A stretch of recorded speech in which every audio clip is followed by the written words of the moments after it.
to another episode of Cinema D'Amore. I'm your host Chuck, joined by your co-host Justin. We're finishing up our sports month. We're very excited about sports. Getting real competitive.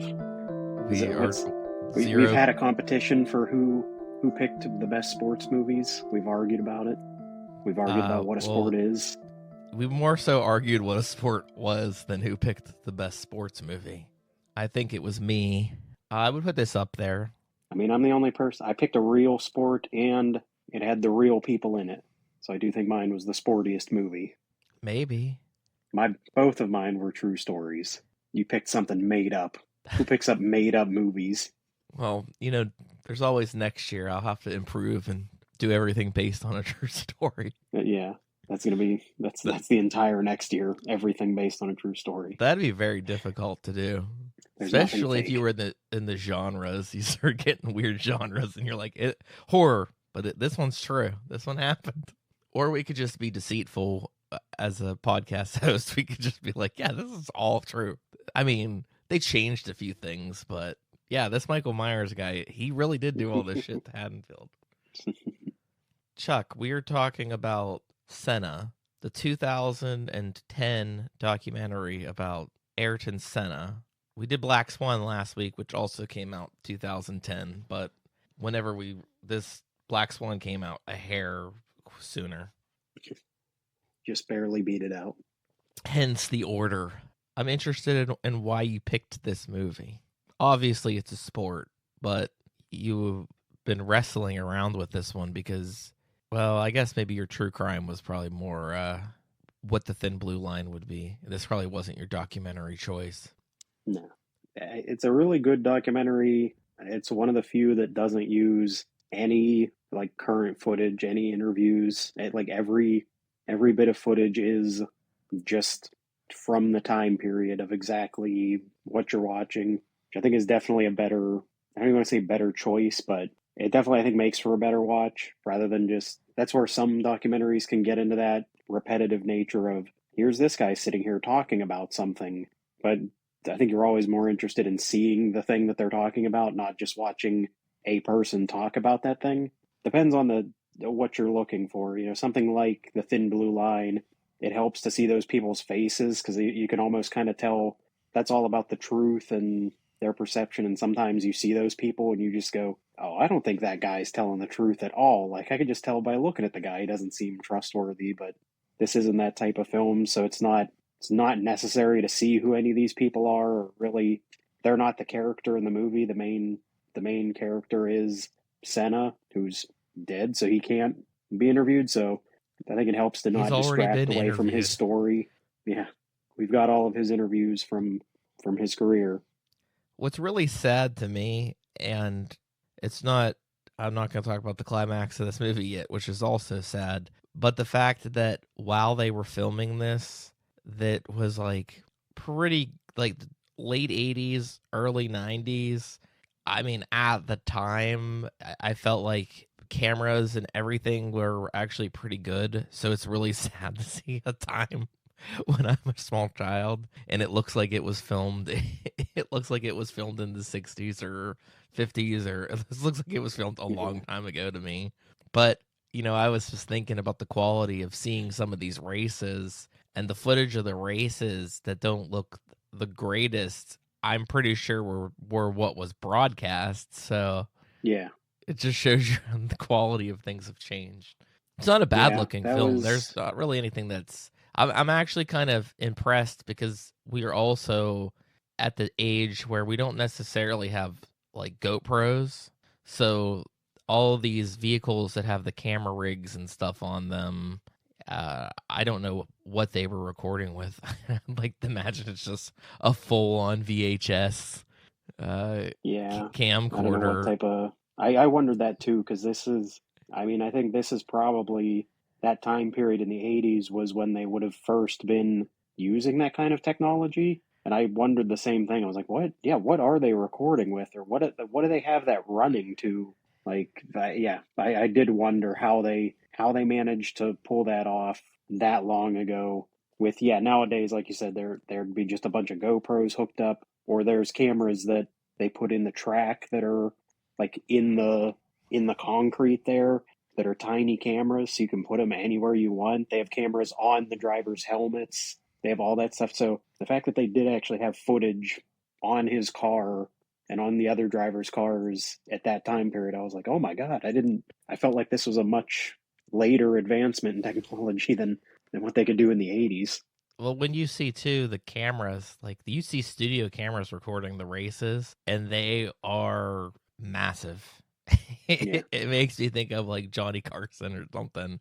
It's like the largest camera they could possibly have to And I record mean, yeah, these they're pretty things. much all like they're all stationary. If they do have any like overhead shots, it was from like one helicopter that flew around. Now you watch like the modern races, they have drones everywhere. I don't even think a lot of the footage looked bad. Like all the footage looked pretty good. I think the worst footage that we had was footage that was prior to a crash, so it survived a crash. I think that's why it Yeah. looked as poor as it did. But it also, I mean, I guess it's more towards the end of the film already, but that footage that you're looking at, it kind of makes the moment scarier watching it. Like you know something bad's going to happen because the camera keeps going like in and out, and it feels like the camera's malfunctioning, which is kind of a metaphor for the car malfunctioning. But you know, it's clearly probably was fine. It was just survive. That's what it looked like when it survived the crash. Yeah. And I will say, kind of skipping to the end, this movie is a little Yeah, just get to outdated the end. with one of its one piece of information because he was not the last driver to die. This came out in 2010, and in 2014, another driver did die, but that was the last fatality in a crash. And it did the when that person died, they added a bunch of extra safety things because they and which they changed a lot of safety things based on Senna's crash, like figuring out all sorts of things that they needed to do. So since 1990, that was 1993 or 94. So there have only been 2 94. deaths in the past 30 years. So I guess that's better. It I mean, definitely there's been is. more than that. They're just cutting it down to, I think that's the world championships. Well, no, in F1, there's drivers that have died in other racing sports, but Well, if you, I looked up the F1 deaths, and they like included testers and stuff like that too, on top yeah, of like the actual racers. So, but it's weird because even before this, there's keep seemingly to be large periods of time where there are no crashes at all. Like I think before the ones in '94, the fatal crashes in '94, the fatal crash before that was like 86. So it's like they start to get spread out where yeah. they're Well, because they get more safe with the cars. Because in the early years, they were like, I think there's like people dying every single year. It seemed like there was at least like yeah, there one was one person year back where in it the was like 50s. 1970 or something where there was like everybody like they must have lost all their racers like every single The person. like I said, there was a new book that came out recently. What is Um, it? it's the Illustrated History of F1.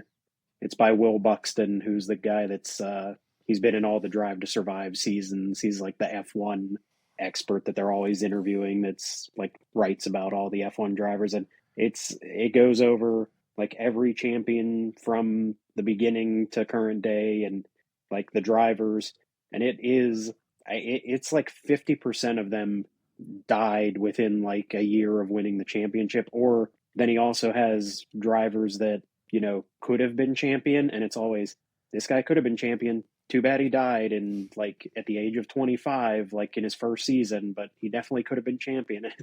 It's in all those early chapters that where it's like the 50s, 60s, and 70s, and it feels like every other driver, even if they didn't die during F1, some of them did die during other driving competitions, but every other one you flip through, it's like this guy was a legend, and then he died in 1965 driving his Mustang like somewhere. Then it's like the next one, yeah, this guy was great, and in 1972 he rolled his car over in Le Mans or something like that. Like That's how like Ford versus so, Ferrari was. It's like and yeah, they didn't die and then they're just like but he did die. You know yeah, like it was just years later testing a car nonchalantly died even yeah. though the rest of the movie seemed like that's probably when that person would have died.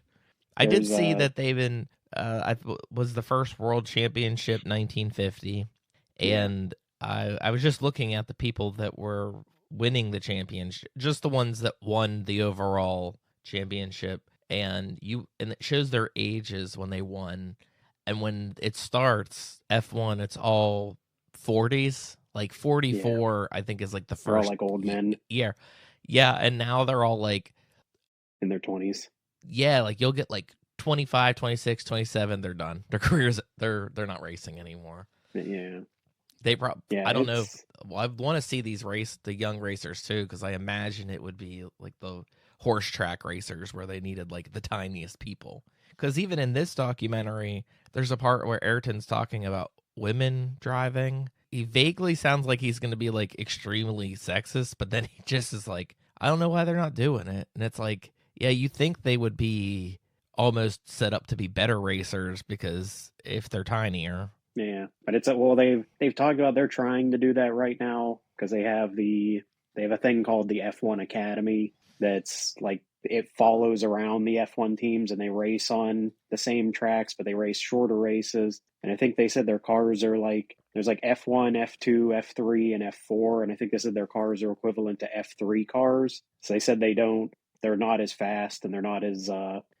like hard on the racers. So I think that's what they said they're like trying to do currently is like No, they don't need make a path all women. They need to for just bring the women to women like get in. into. They talked about like it is the problem is there's no it like ends at a certain point. Like the F3 cars are like the highest cars they have, and only like a few women have ever driven F2 or F1 cars. They kind of said it's the same as women getting into like any other sports. It's like a male sport is like if you look at a lot of these guys, they started racing karts when they were like 3 years old, and they're like most girls when they're three, their parents aren't like getting them into that. So they said like by the time they think about like, oh, I'd like to race, they're already like too old for it. They're already like past the time when you needed to like start getting into that sport. Oh, is that the story of our lives? Yeah, yeah. If only it's that's like people do the same thing. It's like me mad that my dad didn't make me play catch when I was 3 years old and train me to be a baseball player. Now that I see these guys get paid $700 million, like why didn't he tell me like to start training when I was young? It would be amazing. It'd be amazing to hear a sports hero, somebody that's like really good at their sport, saying, I just knew it made a lot of money. I don't even like it that Yeah. much. Well, the in the like the current champion in F1, Max Verstappen, like he has like the most depressing story because he was like he was that kid because his dad like forced him to drive when he was a kid. Like I don't even know that he probably would have eventually picked it up because his dad was a race He had car the driver drive to too. survive his household. Yeah, but his dad like pretty much abused him and like forced him to drive, and now he's like he is the greatest driver out there. He's won 4 championships in a row, but people are like, "Oh, are you gonna have your kids drive?" And he's like, "I'm not gonna make my kids drive." He's like, "If they want to, that's cool. I don't care." But like, he has a really depressing story of he is that kid that his dad made him start driving when he was young, and like I don't think he knows how to do anything else now He other than becomes like a drive. limo driver. Hopefully, if he's good with his money, because you can't really come I mean, out they pay him like $200 million a year, so I think he's good with his money. that just because people get more money doesn't mean they're better with their money. He lives in Monaco, so he doesn't pay taxes either. I think that creates more problems. I don't know. What does it matter? Elon Musk has $400 billion, and he still seems like the most depressed man in the world. I'm not saying it will buy happiness. I'm just saying like with a career. Well, in most sports, you have to make your money in different ways after you retire. So we can't get away from Patrick Mahomes and Travis Kelsey. They're on everything. But if I was in their shoes, even though they're the highest paid people in their team, I too would be like, yeah, I guess I got to do these Subway commercials because I'm not going to be doing football forever, and I got to be able to keep up with my lifestyle. That's the thing. These people just spend. Especially you think in the world of racing, these people love cars. They're probably gonna get like the most expensive sporty car. They probably have like an insane collection. They're like, why are you bankrupt? They're like, well, if you go into my garage, you'll see exactly why I'm bankrupt. See, I think they'd be the opposite. It's like a lot. It's with like some of the other things, like people talk about the chefs because they cook all day, then they don't actually want to go home and cook anything, so they don't have any like good food in their house. I feel like it'd be the same with these guys with cars, that it's like, I drive cars for my life. Do you think I want to go home and like stare at my cars all day when I go home? Oh, they probably don't stare at them. They probably have some sort of I'm sure track. they have cars, but I doubt they care about cars that much. But you know what though, the really really good drivers too.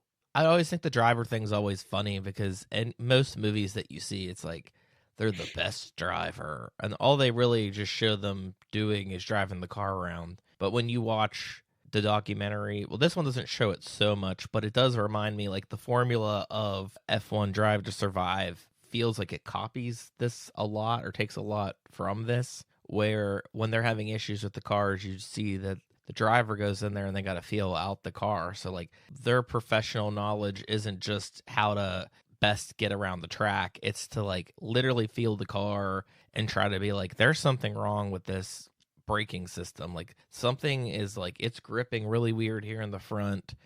Even in this, I was it's not really covered in this documentary, but when they were talking about issues with his car, they said they had like other people from other teams take his car around to see if what they thought about it, like their opinion. So like they literally had other racers in the car to see what they had thought and felt about it. Cuz yeah, this is I don't really know what I would classify your documentary as, Chuck, because like the first almost the first two-thirds of it are pretty inspiring. Like they're all about getting out of your country that's basically crushed with poverty. And not that he was. Ayrton came from a rich family, and but they don't go too much into it. Like it does. It pretty much cuts out a lot of the fat. It's just specifically about the racing career, some of the rivalry, and then it like this is what, an hour 45-minute Yeah. documentary. They gloss over a lot of like there's whole years where they're like that year didn't go so great for Ayrton, and then just like into the next year and then the next race.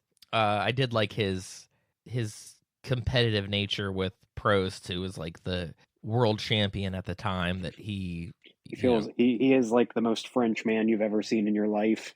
yeah, Like he's he very much like, the oh, he caricature doesn't that want came to to race with life. me. Yeah, he's like such a, he feels like he is from like some yeah, French film or something. Like, oh, he does not want to race correctly. I just try to tell him to race me correctly like a gentleman.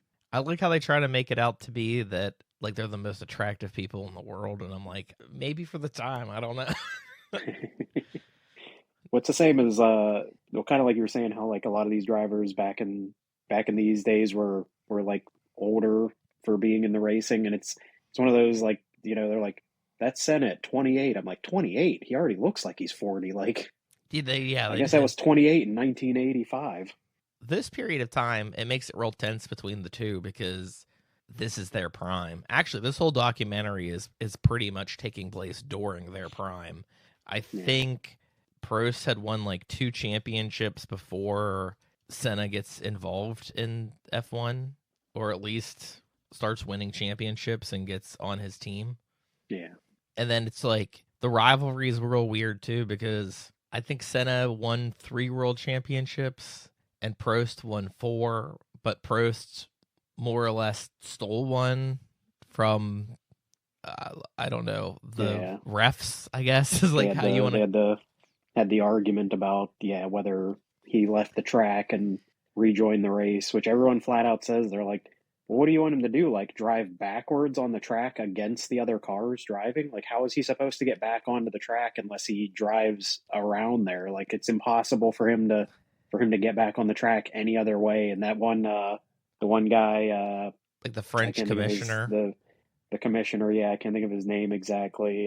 That he is like, I guess if you were to say this movie has a villain, it's not even really Prost, because it feels like they're just having like a good rivalry. It's this guy that's like, when they ask him, he made me think of 8 Men Out, the commissioner that they hire there, because they're like, well, we just want to get everyone's opinion, and he's like, my opinion's the only opinion that matters, and they're like, yeah, but we just want to make sure we know the right answer, and he's like, whatever I say is the right answer. Like, he just Yeah, won't. he made my blood boil during that scene. Like I really just was like, God, this guy, like you have to deal with this guy.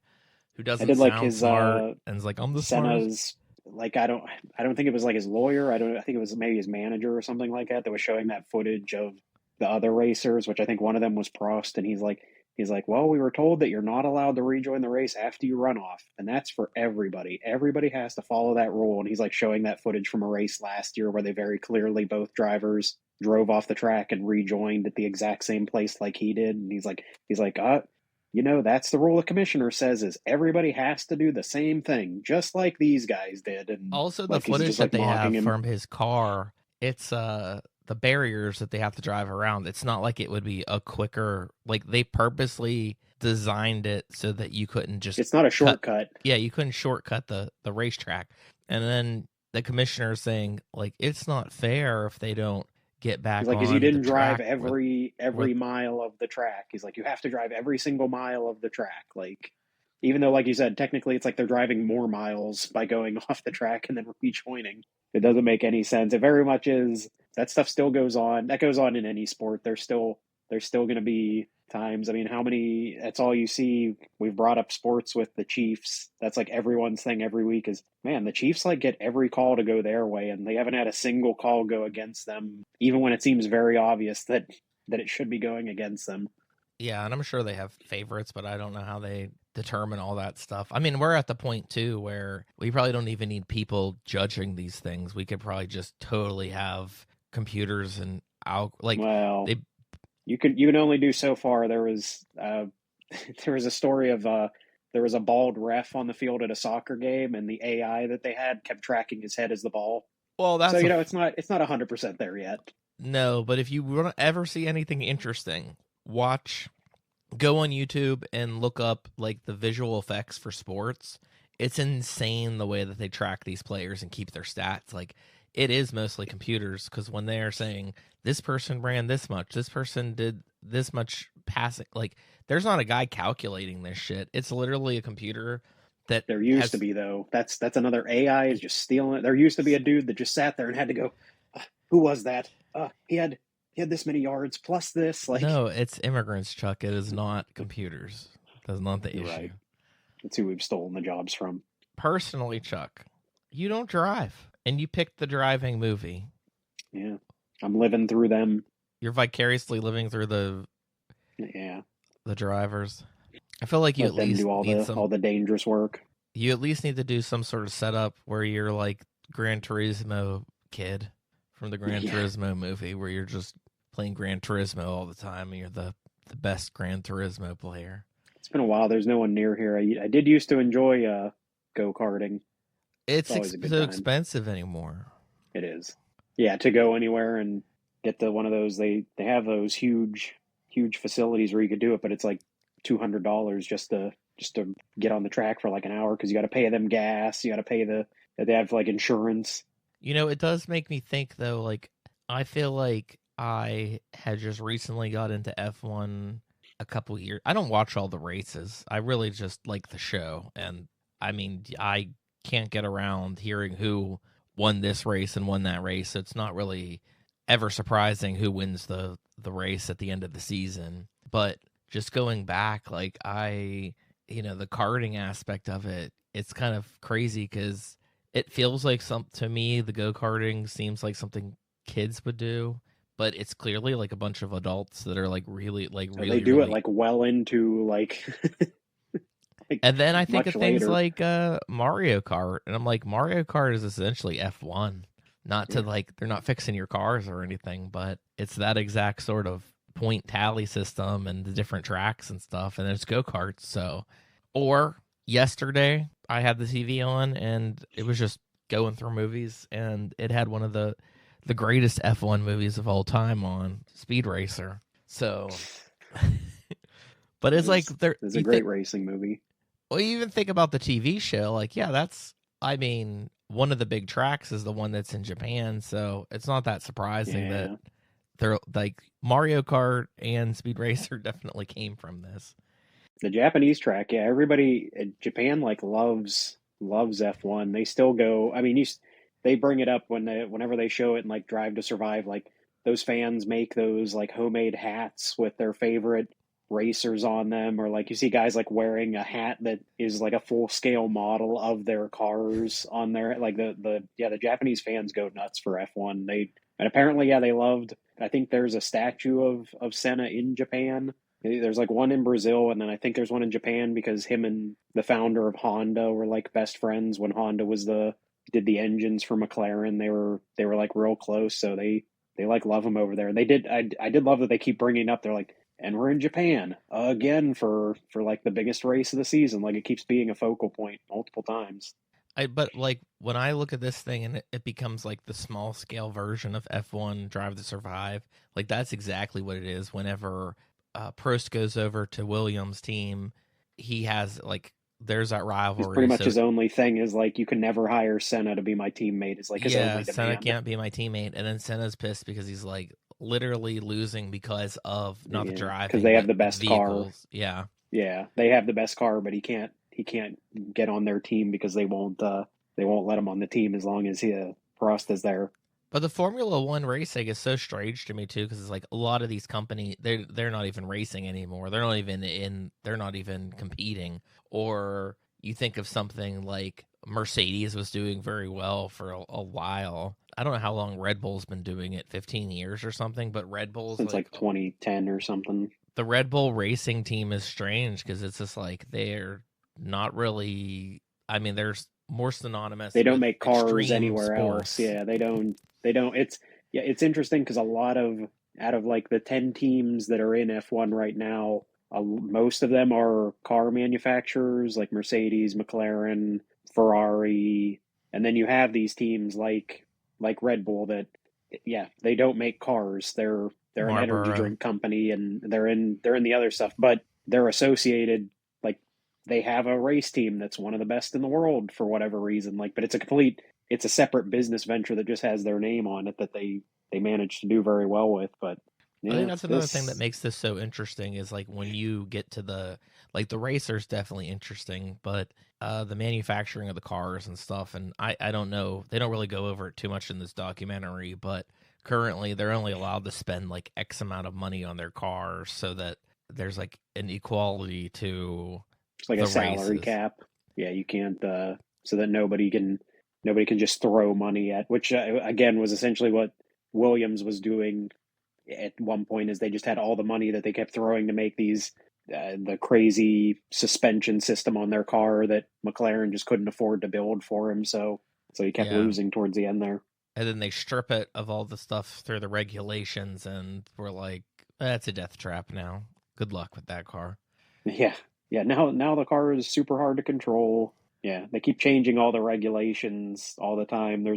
I know the next major change is 2026. They're using more electronics on the car, so like cutting down how much pure engine power I think goes into it. It's going to be more using more electronic power to go on the cars, and the cars are going to be a little sized a little bit differently and have some other aerodynamic changes to them. So who knows? Yeah, maybe they'll become dangerous and we'll have a whole bunch of crashes in 2026 when they get these out. Although they definitely test these cars way more nowadays to figure that stuff out long before they get them on the track at all. They have the You wind say that, tunnels but and you the watch the show. They a lot of times have not figured out their main problems at all by the time yeah, that they're racing. They'll be like, "This is a problem," and you knew it was a problem, and they're like, mechanics are like, "Yeah, we didn't figure it out.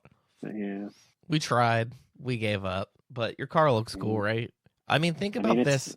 Think about this documentary. You get Ayrton Senna. He's one of the greatest drivers. It's all this footage of basically like him passing up people in very strategic, narrowly impossible ways. And then his last year, when they have all these mechanical issues, it's like he's backwards on the track. He's spinning off the track. His car's just breaking down. You can tell at that point that it's all coming down to the mechanics and not the driver at all. I wish the documentary kind of covered that a little bit more, but I guess we do. We more or less have it now. And I yeah, do want to say I watched the first episode of the show and I fucking hated it. It was not good. yeah. Did you watch it? I did not watch it, but You know what it was? It was like it made me think of the parodies of documentaries where like it just kept hitting all the points that you expect. Like it looked good. Like even they show the crash like in the very beginning, like through for like a split second, and even the crash is like way more dramatized than what it looked like in the actual footage.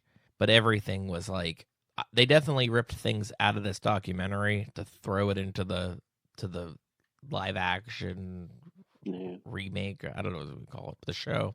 Out of well, like to bring that up too, because we see all those because there that weekend that he had his crash, there was five other cars that crashed, and his almost looks like the least crazy of all of them. I think the one driver Barrichello, where his car completely flies over into the fence, honestly looked the worst, and he's the one that survived his crash, and his looked maybe the worst out of all of them because his car completely went airborne and flipped over on his head, and he was the one that survived with like not a ton of injuries. Like he was even walking around within a couple of days, and his looked the worst. The other two, Senna and Ratzenberger, who like just went into a wall at high speed, didn't look as bad, at least when you saw them. And then there was that other crash Well, on they the even starting said they're line like where this that wasn't even a one car dangerous part of the stalled. track.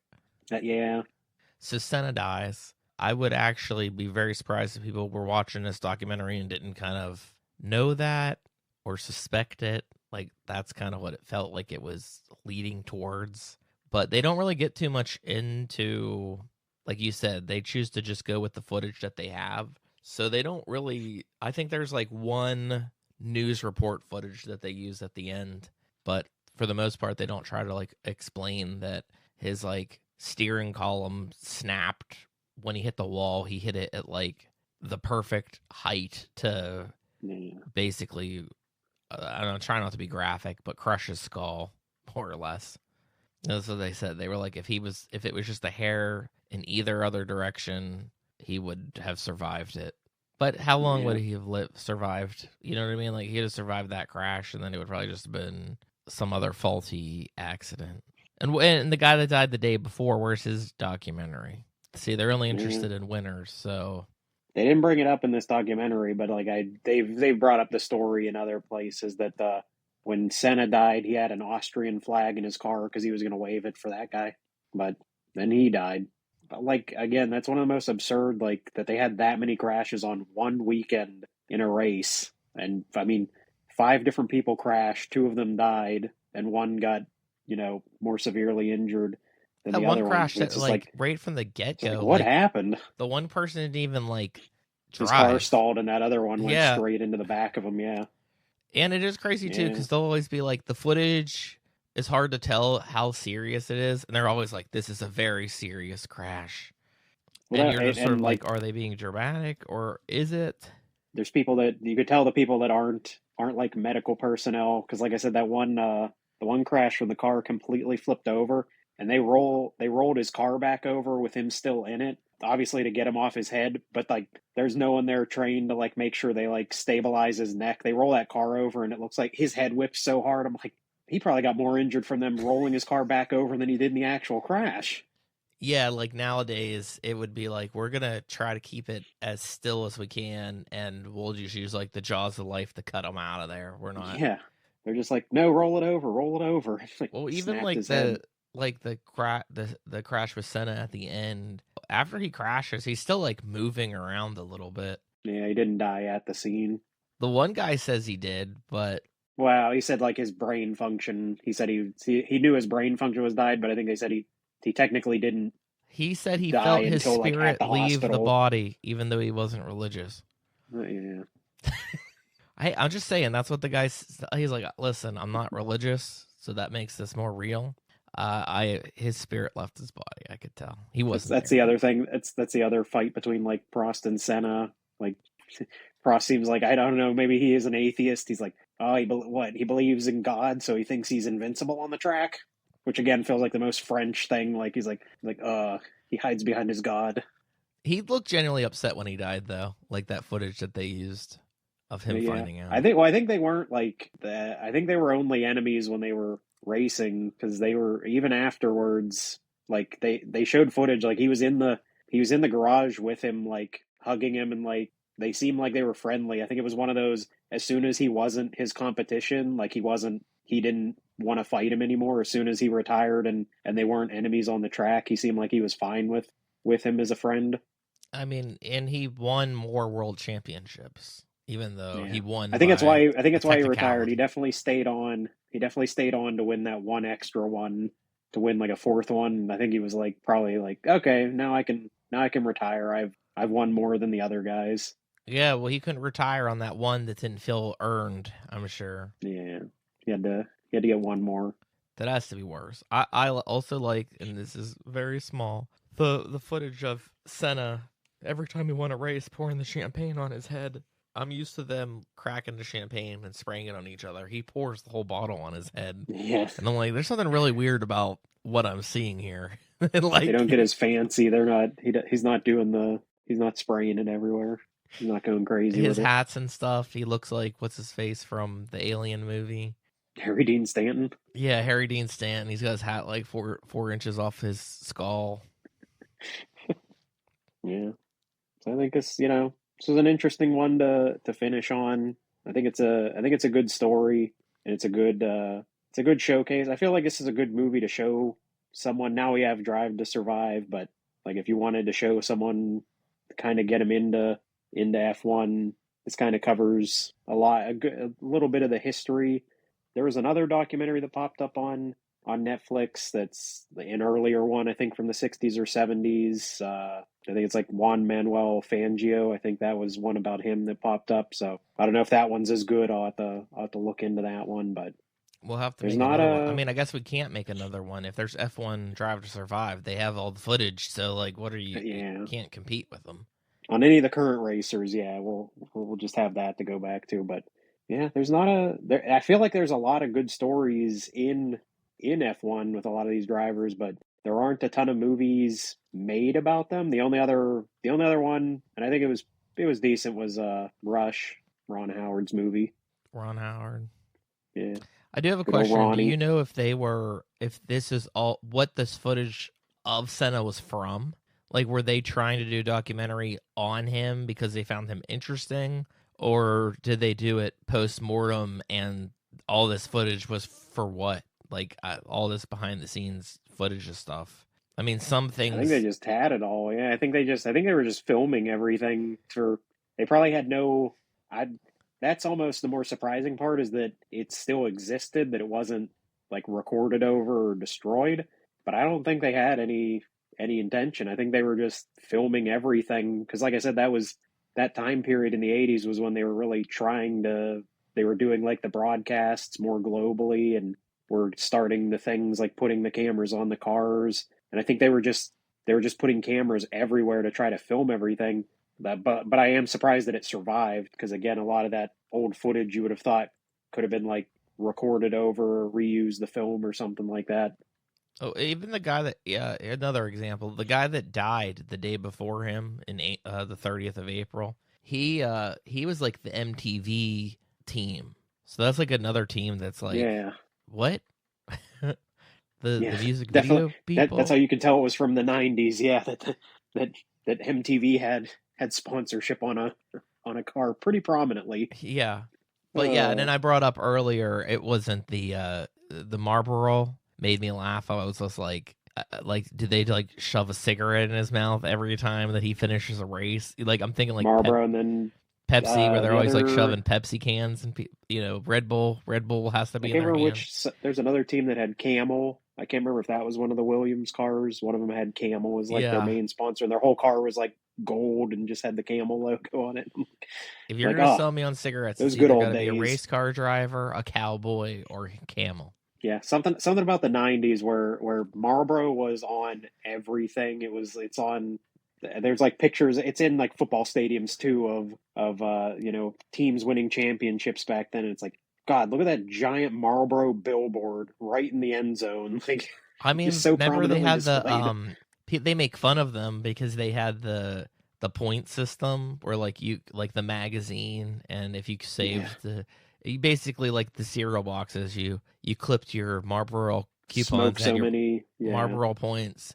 Yeah, they were still like when I was a kid. I remember that they still had the Marlboro points. Yeah, I've seen people with the Marlboro jacket on, like the members only Yeah. Marlboro jacket, because they earned enough points for it. And it's like it's just funny to me because I just think of like smokers. I've had smokers in my family where they smoked all the time, which is so disgusting. But I'm like, this Yeah. reward for like killing your body hardcore, like that person had to have several cartons You're to showing afford. off. Yeah, you're showing off that you They have the I'm really trying to get Marlboro the cancer, man. cartons and yeah, they all kind of Yeah. weird. Like it would be weird stuff. It wouldn't be just like jackets. It'd be like you get a tent or Everything. yeah, hats and stuff like that. You think they would just give that shit away, You got to smoke to earn it. but they switched because Red Bull's like the closest thing of kills people that don't Yeah. aren't moderate about drinking it. They are on everything that you can possibly race. Red Bull's there. Yeah. Everything. Cars, bikes, Yeah, just they're like we have extreme sports motorized in general. unicycle racing, and they're there. Like They're having they've. people skydive from space, Mm-hmm. which it really genuinely makes you wonder how much money does that company have? Like, it just feels like an energy drink company should not have enough money to fund this much stuff. Well, I mean, Like, I guess they started well I know they're because one of the they most popular in the world. Like, they're everywhere. If there's any place you go into, there at least by default a Red Bull will be the energy drink they carry, even if they don't have Monster or any of the other brands. Monster's the other Guaranteed one. they will have a Monster has Red a ton Bull. of racing stuff too. They do, yeah, yeah. They sponsor. They sponsor. They're the junior. They're the junior Red Bull team. Well, They I mean, sponsor a lot of stuff, but not as much. in a sense, it kind of makes sense because like they want to sell their drink as fuel and energy, Yeah, and it just kind of goes hand in hand with gasoline. So yeah. any motorsport at all, would just I don't know. I don't think there's an energy drink that I look down on, but it does look like Monster's probably the one where like they make fun of like that's more of the redneck Yeah. drink, I guess. Red Bull's for the fancy people. Yeah. Monsters for losers named Kyle that punch holes in Kyle. drywall. That's it. See, you said exactly what everyone listening to this was Yep, thinking. Kyle punching the drywall. That's who's drinking Monster. exactly. They associated it all with him. Good documentary on Netflix. It'll probably be on Netflix for a while since they just did their show, so they probably want as much Senna content there as humanly possible. Short for a documentary. I mean, I feel like they had to have had a lot more footage, but like they skipped over like Ayrton had a bad year. They just want to Like get you to the important stuff. yeah, besides the last 20 minutes being very tragic, it's just full tragedy at that point. Everything before it's very kind of motivating. You could do the impossible if you put your mind to it. It's true. But I don't know how the Netflix show goes, but hopefully the Prost Senna competitive nature is very dramatized there. But to see who they cast for Prost. Is he French enough? Better be super French. Vincent Cassel. Yeah, yeah. That's the most French guy I know. Oh, what's that guy's Uh, name that was Leon the Professional? Jean Reno. John Reno. Yeah, he's like the It's just most full French. on. This just has full on Gerard Depardieu. Yeah, Not even doesn't even remotely look like he could be a race driver. He's like 6'5", but he's the most French guy they've seen. he's always smoking and drinking wine. Yeah, He's just like the he's biggest smoking a French cigarette stereotype there in the is. car while he's driving. He's got a cigarette. Yeah, the close-ups don't match the visuals. Like he's perfectly fine with smoking the cigarette. He should have I wonder too. both hands on the steering wheel, and there's like just a third hand that shouldn't be there that's bringing the cigarette to his lips. I was thinking too, because do they? It just ignores his They don't helmet. want to. No one wants to show people like smoking cigarettes in like a positive light in movies, and not that it would be positive, but I'm just thinking. Is this Senna miniseries going to be like the best advertising Marlboro's had in years? If people are watching it, they have like Marlboro all over everything. They probably just cut it out. That's what I wondered. I wondered if it's like just like blurred, or they just never really show that part of the car when he's driving. Like that I am kind of interested to Either see. that or They like just straight up like they just totally remove it. Like it's cover like it up entirely. they took it out of history. Like yeah, it's not there. I mean, it's not. I will say I have the Lego Cigarette? Senna set, and it has his car, but there's obviously no Marlboro. There's like I think there's a Shell sticker, and there's like some other stickers that you would But no expect, but Marlboro, which is there's like no the Marlboro biggest sticker on my Lego set. advertisement on his car on the spoiler. I need to look up somewhere like custom design Did Marlboro they do his sticker to put helmet? on. It's like it's like a little yellow helmet. I don't think it's No, I like mean like did they need to do the helmet like they do the like the full. cars? They need to do like a life size, It would be like a cool. wearable. That would probably be painful with Lego, but like a helmet that like They have like a whole series coming out next year. They're gonna have cars for every single team next year. They're getting more and more into the Lego F1 partnership. I don't want to make it a Lego discussion, but It's always a they good time for a Lego discussion. What are you talking about? well yeah like there's been a couple where they go the whole book goes into the design of cars, and Yeah. I bet you there are little kids building this, and their like brain's going to be interested by the engineering aspect, and maybe they do go into eventually get into an F1 career. Yeah. That'd be amazing. Oh yeah, I built the expensive I built Lego Lego and McLaren and Ferrari and all that shit, and now I'm actually building the cars themselves. I'm not a big. I do like my Lego vehicles are like the Batmobile and the DeLorean, not racing cars at all. Although I'm sure the Batmobile could, beat all these cars. I mean, it could get skinny, so it could go through an alleyway. it's true.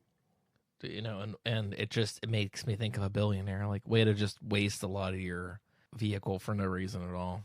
Wayne Enterprise probably written on your vehicle somewhere. You're like, that you left behind.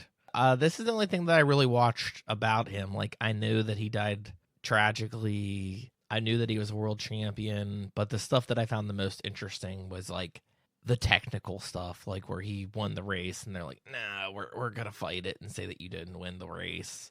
And Yeah. it's just like one small shot of Prost where they're like, "So you're the world champion?" He's like, "That's what they're saying." He doesn't seem happy about it. You know what I mean? Like, because he didn't win. He didn't really win on the track, and I think like he knows that. Yeah. I wonder how he feels now. He's still alive. I wonder if he's like, I should have been the legend, Senna. Senna died in 94. He had 3 world championships under his belt. Should have had 4. That's pretty much the maximum of like the average, I would say. Not the maximum, because how many wins did we get? Like that Lewis Hamilton had like 8? Yeah, 7. 7 the of them, most. and I think he's tied for with somebody else. He's tied with Schumacher for 7. So that kind of seems to be the average now. I don't really understand. I don't know if it's just the driver or the car or what. I'm thinking like, yeah, these people on average they're racing less than 10 years without fatalities. Just that's it. Because what was Prost? Prost he won the championship in 86, 87, and then his last one was like 95 maybe. So he's like barely 10 years and then done. Except for the fact that you're saying too, they start probably go-karting, and then like nowadays they're in like Formula 2 before they move up to Formula 1 if they can, because that's how competitive it is. Yeah. So they're doing a lot by the time they get there. The one Drive to Survive guy I remember, not enough to remember his name, but I'm just not that good with names. He was like the best Formula 2 driver. When they put him in, he like fucking sucked. Like wasn't even like finishing races. I mean, there's like so many that have been on that show. It's like I couldn't even tell you which one you're talking about, because there was like 4 or 5 that were considered the best F2 driver, and as soon as they got into F1, they just like they weren't good at all. And you see that in everything. There's always these guys in any sport that he's the number 1 draft pick. He was the best college quarterback, and then he gets into the NFL and gets absolutely destroyed by like much better defenses. Just kill him. And it does like, blow my that mind guy's when terrible. you see those stats, you see those picks, because you think of, you're bringing up football, but you think of like draft day where like they make a big deal about who's first round first pick. The more important you are, the sooner you're taken. Essentially, they'll show somebody like, this is like round 6 pick 18 and they're like the best fucking player, and you're like, they've picked how many, like 100 people before that person. Yeah. And then that's Sometimes a you little just bit got to be in different the too, right because place at the right time.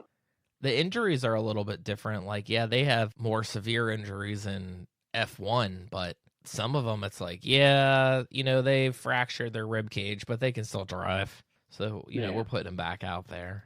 And that one Lance Stroll, the one driver that like his dad owns the company, and he like broke both of his wrists when he fell off a bike, and like, he showed up with like both of his hands in casts. Like, he's gonna be driving next week. I'm Yeah. like, how? What is happening? You tell me that guy's gonna drive a car? He broke both of his wrists. Yeah. Or like, I'd like to see some things that like, this documentary doesn't go all out, so like I definitely suggest watching F1 Drive to Survive, because I always find it interesting too, where it's like the way they design the cars, where if you're not into the racing side of things and you don't really understand how, you're not really seeing everything, where like they're putting parts in the car, like the steering wheels and shit, like after the fact, because the driver would never be able to fit into the car if the Yeah. steering wheel was already there. And just like in this documentary too, there's a moment where they stop in the pit to get the tires changed and fueled up. And it's so slow compared to a So modern slow. That's stop. exactly where I was going with it. But they were Is like like, still. I feel like they still in that time period were like, "Whoa, that was a fast pit stop." Like, that was like 10 seconds. I mean, I think They it do them in was like two supposed to be seconds now. yeah, because they have the timer. So I think they're 100% Yeah, being like, look how fucking fast this is. And I'm yeah. like, I thought the same thing. Yeah, in modern times, because it was like 10 seconds, and I'm like, modern times it's like 1 second. it's like How they it's don't less than 2 seconds is like an average. yeah, how people don't even get killed in the pits very Yeah, often blows my mind, because it's like, lift it up, tires on, they drive away, and I'm like, drop it, holy shit. go. Yeah, I'm really afraid the fucking, somebody didn't bolt the wheel in or Yeah. something. I did think the same thing when they showed like his pit stop when he had a problem, and like, yeah, the timer's on there, and you're watching like one guy by himself like taking off every wheel individually, and I'm like, what's happening? Like, this is this is taking so long. Could you imagine? That's the movie I want to see. The ones that figured out how to make the pit stop that fast. Yeah, Would it be like the money ball of F1? the And money they're like, ball of pit stops. if we act, we might win races if we focus on the pit stop. And they're like, what are you talking about, Like, get Brad the hell Pitt? out of here. We just need the fastest car. Yeah. You're thinking of the commercial or the trailer Yeah. already. I figured out the science. It's all about the pit stop. Let me explain. You don't belong in racing. Yeah. Good way to wrap up sports. Yeah. Definitely could have fit in so many other things, documentaries, and somehow you found one of the shortest documentaries of all time. Because I think of things like, oh, I thought of it because of how you opened this episode, but Showa, where you're like, this one they don't talk about, they don't have any interviews. And I'm thinking of a show where it's like, it's just fully made out of interviews. It's like it's talking heads the whole movie for the most part. They're horrific stories. You're basically listening to a bunch of stories, but firsthand stories. And maybe that's the biggest difference. Senna's not around to like talk about everything. So his like, I wouldn't say he's a big philosophical person. I actually say he's a very little philosophical person. But they got what they got. Like, you don't get any crazy analogies or anything like that. It's just, here's our guy. He's upset because he's fighting the system, more or less. That's why, like, I'm wondering when this crew, I'm still like, when did this crew get, the film crew, the documentary crew, get this footage? Because it would be crazy if, where did you watch this? On Netflix. Okay. I was like, I don't know if you had a Blu-ray that had any like behind the scenes stuff, but yeah, I would. That is something I will probably look into now after the fact. I'm just super curious about how they came about doing it, because I could see if he won his first championship and they're like, damn, this guy's good, they start following him around like that to try to make a documentary out of him, and then doesn't end too well. But yeah, the ending of this where they're like, he changed the safety of cars forever. He changed the safety of cars for like 10 years. That's how everything is. It's like, man, how'd they come up with these new safety items? Oh, well, we had to wait for that guy to die before we realized that that was a problem. Or, someone had to get paralyzed or something. It doesn't even get into the investigation stuff of it. Like, if anybody, like afterwards, if anybody was, I mean, yeah, people were scrutinized, but I don't know if there were any like lawsuits or anything like that. I did look that up. But it like never really did go anywhere. It's a weird law about in Italy. Anytime someone dies and it's not considered like natural causes, they do an investigation and hold somebody at fault. And I think they said like the head engineer or something was like technically held responsible. But I think by the time they finally got the case together, it was like the statute of limitations to charge him had dropped or something. So I think like no one was ever technically held accountable by anybody other than the Italian government did consider the head engineer of Williams to be at fault, but it was like too late to do anything about it. I don't even know how you can hold somebody at fault for a situation like this unless it was literally you could bring it down to one person neglectfully not doing Yeah, their 'cause job. there's so many people touching that car that and it's like it could just be it could have been a design flaw from the very beginning. Like who's to say it was like somebody Right, it that could be weekend that did the something with engineer, the it. architect of, yeah, like It you was say, just design. A lot of these cars are based off of the previous year and the new regulations, and money. They have like a very fine line of like what they can and can't do, and a lot of these like you said, where they're changing like the size of the car and adding more electrical elements to it, they're complicating things. So when they go into the next phase, they're going to go with what they know works. But once they have the entire car together, they start running into issues. Now it's like, we don't have the money to go back and really like overhaul the whole design. So we got to just try to figure out what we can and can't change here.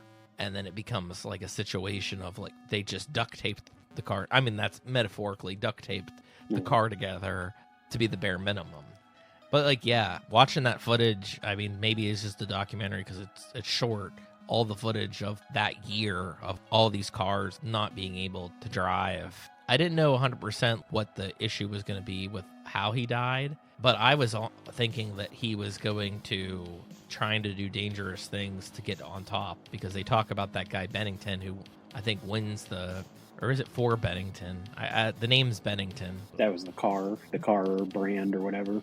They won that year. They won the world championship that year. But he was all like, I think they're cheating. I think that they've kept some of those things in their cars. The things that were supposed to be banned, yeah. Yeah, so I thought like, oh, maybe this guy's going to push himself too hard, do some risky maneuvers, and he literally dies at like the most. Like there's zero risk for what he's doing. Like people were like, that should never have happened at that part of the field. And it's an experienced driver, and he wasn't even like trying to take over anybody. So like it completely falls back on the mechanical side of things. And maybe the documentary was like, we don't want to be any sadder than we have to be. But that was a nice pick, and we are done with genres now. We'll be back on Christmas Day with our Christmas special, so they can stay in the dark until then. Yeah. See if they can figure out what It's a Christmas surprise. Yeah, see if they can figure it out, and then we'll move into 2025 and what that holds. Stay tuned. You're gonna love it.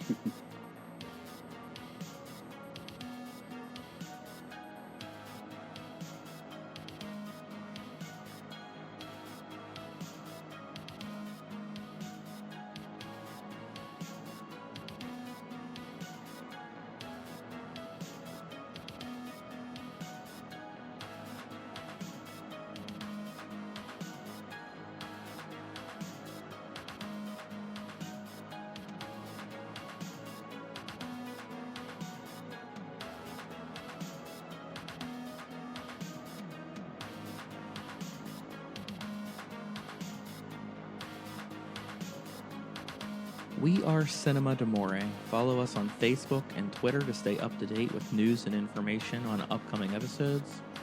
Find us on Apple Podcasts, Google Podcasts, Podbean, Spotify, Amazon Music, Audible, Pandora, Alexa, or iHeartRadio.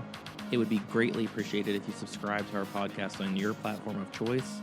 We also appreciate feedback, so rate us, review us, and let us know what you think. And above all else, thank you for listening.